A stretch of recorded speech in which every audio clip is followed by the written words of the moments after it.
I'm really bad at remembering where I left off on each section, so I have a little bit more of weakness of government to talk about, but I do think it's okay that I'm going to lump this in with some of the economic factors because once the stock market in the United States crashes and the Great Depression starts, the weakness of the Weimar Republic is going to be directly tied to the economic factors in Germany at the time. So politics and economics are going to be going hand in hand here.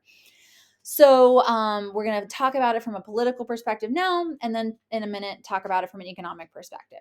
So we can see the weakness of the government during the Great Depression, specifically from the years like 1929 to 1933, when Hitler is named chancellor in January 30th, 1933. The Weimar Republic is going to go through three different chancellors. That's almost one a year, although the times break down a little differently than that. None of them could form effective coalitions. None of them could get things done to really help the German people. You'll see here the three chancellors that they're going to go through between 29 and 33. I'll let you read that yourself. But it is important to know that during this time, the German people are they're hungry, they're miserable, they are angry at the government, and they are very aware of the fact that democracy is doing nothing for them.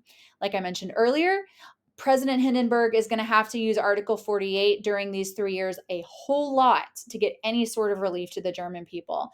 And this idea that one person stepping in and just doing what needs to be done is what helps them will prime the German people for authoritarianism. So this is a video I recommend you click out of here, go to the Google Slides, watch this. It's a dramatization, but it's a good dramatization of the backroom dealings that happened, especially towards the end of 1932, that meant Hitler would be named chancellor. And what I like about it is it does a really good job of showing the human side and the personalities of these people involved. It's one thing to read names like Brüning, von Papen, Hindenburg. It's another thing to see like how these people interacted with each other and how deeply, Hindenburg didn't want Hitler to be chancellor, but kind of ended up just choosing him by default. So read this quote. It's from one of the leading historians on Hitler. I think it kind of summarizes really effectively the video from the previous slide and a lot of the political weaknesses that we've just talked about. All right, economic factors. So we're going to start with the 1923 crisis. I'm going to encourage you to watch, I think, the first 6 minutes of this just to get an idea for what caused the 1923 crisis and what that crisis looked like.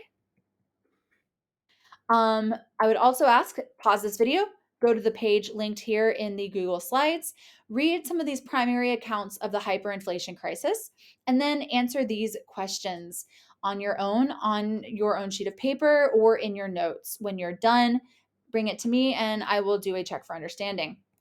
There's a picture I found of a woman who is wearing Reich marks that she turned into a dress because that is all they were good for. I just thought it was a fun picture. Okay. So hopefully by now, through the video, through the textbook reading, through the article or the primary sources you just read, you have an idea of what caused the 1923 crisis. It's really more important to understand what the effects of that crisis were in terms of how that was a factor in Hitler's rise to power. So as I mentioned under political factors, short term, the 1923 crisis was the reason Hitler thought he might have had a chance to overthrow the government in 1923. He failed, and this led to him being imprisoned for a few months, him writing Mein Kampf, which would become a major piece of Nazi propaganda, and to him rethinking his strategy so that he would become a very effective politician rather than attempting a military-style takeover. So it's going to have a lot of a direct impact on the Nazi Party and Hitler specifically. This will also result in a massive loss of life savings for millions of Germans who see their life savings just disappear into thin air when their currency is destroyed. There will be some recovery when Stresemann comes in and helps get things back under control, but the economy will still be very, very shaky for the next 5 or so years, which does mean that long term, when the Great Depression hits, a lot of middle class Germans and lower class Germans are still not back where they were, like even before World War I. They're still recovering economically. It's kind of this 1-2 punch of, they got hit, they're down in 1923, they're staggering back up to their feet, they're like on one knee, about to get back up, but then the Great Depression comes in 29 and just like TKOs the middle class. This also does undermine the people's trust in the Weimar Republic, even though they're able to resolve this conflict. People are very upset about this. Long-term impacts of the 1923 crisis that relate to Hitler's rise to power. Stresemann's solution to help fix the German economy in 1923 is going to largely be based on him getting the Dawes Plan and then later the Young Plan, which will amend the Dawes Plan, which essentially ties the German economy to the United States economy. They're borrowing money from the United States to help pay off their reparations, which is great as long as the US economy is strong. And in the 1920s, to your casual observer, even though there were deep underlying flaws in the US economy, very few people predicted that the US economy would be just absolutely collapsing in the way that it would in 1929. So, at the time in 1924, tying the German economy to the American economy seemed like a really good idea. Unfortunately, long term will not be such a good idea.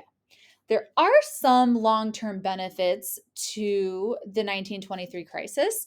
France will feel kind of bad after everything that happens, and Britain will really pressure France to back off Germany a little bit. Like, your desire for revenge is causing absolute mayhem. Just back off for a little bit.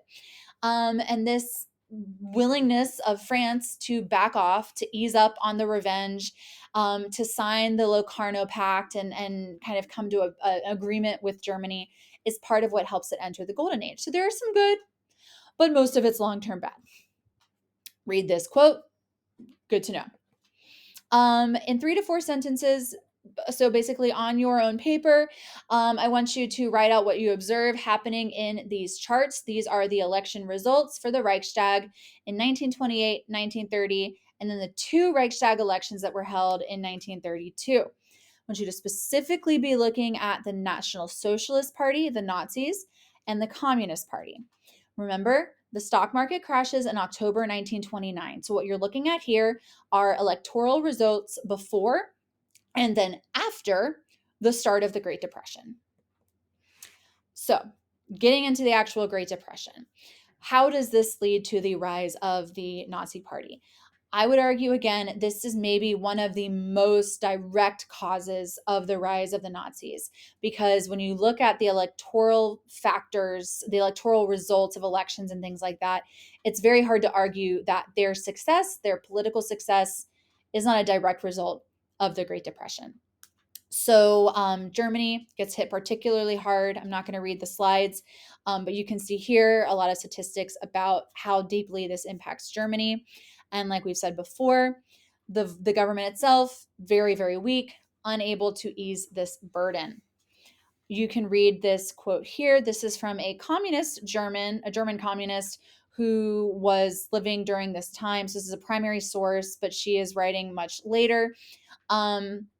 Talking about the misery of the Great Depression. Pause the video, read this.